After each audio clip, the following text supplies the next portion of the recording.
Jingrakhe ka National Sports Day ka bor penyak district jong ka West Jaintia Hills ringkat ka jingrakhe lang ber ka office district sports officer DSO West Jaintia Hills kila penlong da ka jingakop elek kai ka batip kung ka inter school competition indigenous game dat mo point bat yatan telai haka ni ka jingakop la Shim bynta da ki khynnah skul shinrang bat kentei haka jingalek kai ka bla penlong hamadan kyang nang ba stadium juai haka art pendai trik nailar haka ni ka jingakop elek kai tenrai la Shim bynta da ki real teli skul kuntup ka kyang nang ba government high secondary school Marian Hill High Secondary School Mi Mentedu RC Secondary School HK Singh Memorial Secondary School Jaintia Secondary School but QC Springside High Secondary School ki skul ki bala poi sha ka thong jong ka jingjap ha ka jingakop elek kai dat mau point ha ka liang ki khynnah kenthei ki long ka HK Singh Memorial High Secondary School baar ka kyang nang ba government high secondary school but balai la job ta ka QC Springside High Secondary School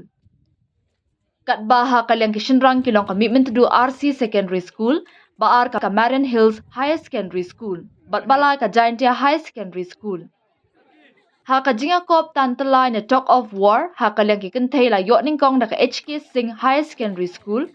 baar ka Jaintia High Secondary School but balai la job da ka Marian Hills High Secondary School kat baha kaliang ki shinrang la yo da ka Jaintia High Secondary School baar ka kyang nang ba government high secondary school but balai ka Marian Hills High Secondary School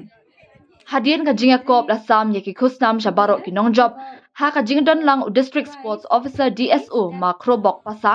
ki dukhat ka WJDSA bakanthop ya uma Patrick Lamare manang e bormi shooting na lor ki wei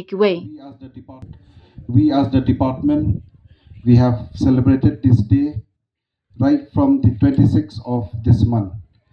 On the 26th, here in West Jaintia Hills, we have conducted an intramural badminton championship.